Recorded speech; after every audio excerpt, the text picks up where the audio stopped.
Bora continuar a análise do suplemento Sobrevivendo ao Horror de Ordem Paranormal RPG. Eu tô desde ontem pensando sobre como falar sobre o conteúdo desse vídeo do André, especificamente sobre a questão da caixa de texto, respeite o texto do suplemento do Sobrevivendo ao Horror de Ordem Paranormal.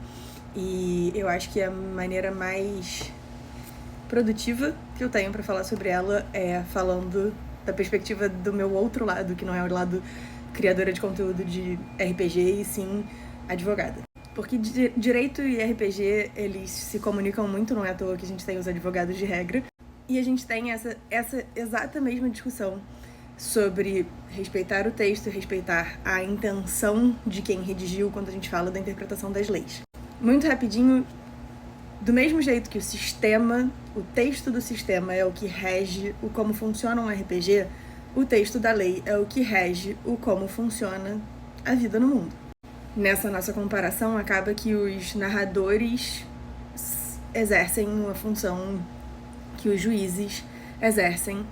Na verdade, que todo mundo exerce, mas assim, principalmente os juízes, quando a gente fala que o narrador é um mediador e é a pessoa que toma as decisões no final das contas e tal, é o que o juiz faz. E no direito a gente tem vários critérios de como é que a gente faz para interpretar a lei, e um dos critérios que é suscitado é o critério da intenção do legislador. Mas esse é também o critério mais polêmico. Por quê? Porque a intenção, ela não tá no texto. A intenção, a gente vai inferir de tipo, como foi a discussão na Câmara quando eles estavam votando, qual foi o contexto em que a lei foi editada e várias outras coisas, porque a intenção não está no texto.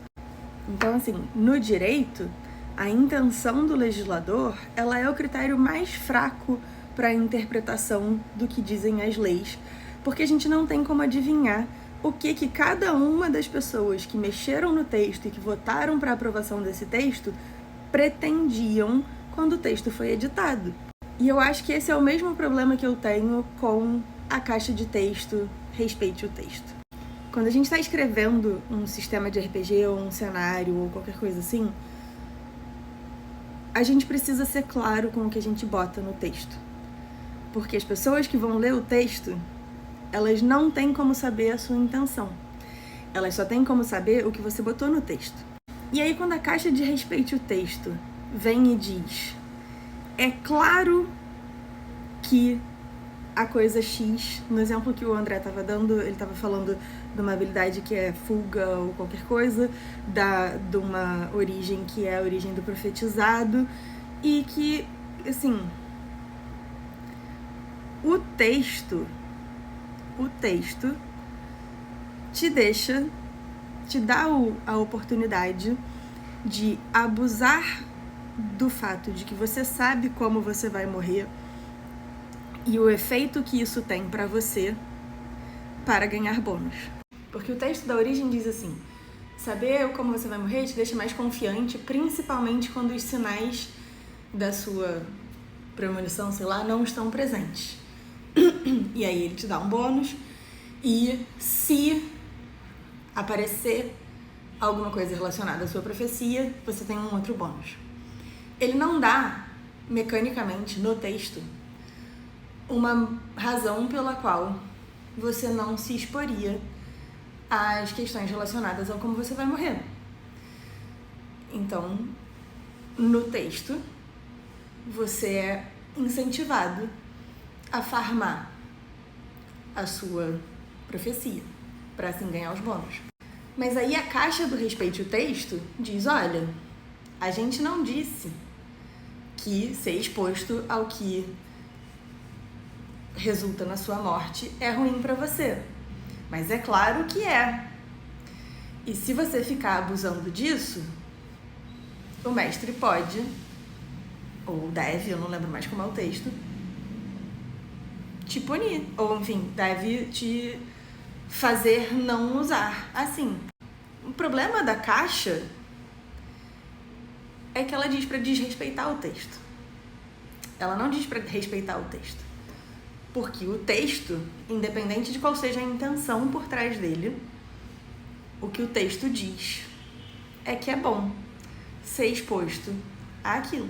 Assim, É mais ou menos como as pessoas que têm TDAH tendem a procrastinar até a última hora, porque elas sabem que se elas estiverem sob a pressão do prazo, elas vão fazer a coisa correndo e muito bem. Racionalmente não é bom pra gente procrastinar até a última hora, porque a gente fica ansioso e é ruim, a gente fica nervoso de não dar tempo. Mas a gente sabe que se a gente procrastinar até a última hora, a gente vai fazer e vai ficar muito bem feito. Então, mesmo psicologicamente não sendo muito bom, muitos de nós fazemos isso. Da maneira como o texto está escrito,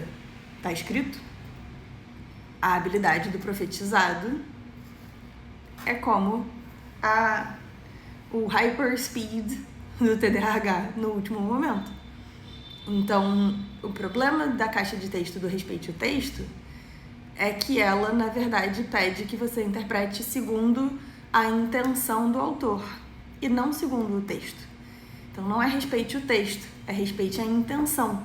Só que a intenção não está clara no texto. Teria sido muito mais producente se, ao invés de fazer a caixa do Respeite o Texto, tivesse havido ali um processo de editoração, sei lá, e que incluísse mecanicamente, narrativamente, razões para você não farmar o seu trauma. Aí a gente estaria respeitando o texto. Porque o texto diria que não é para ficar ativando esse nervoso de ai meu Deus, eu vou morrer e tal na vida. Mas não é o que o texto diz. E aí a caixa do Respeite o Texto não faz muito sentido.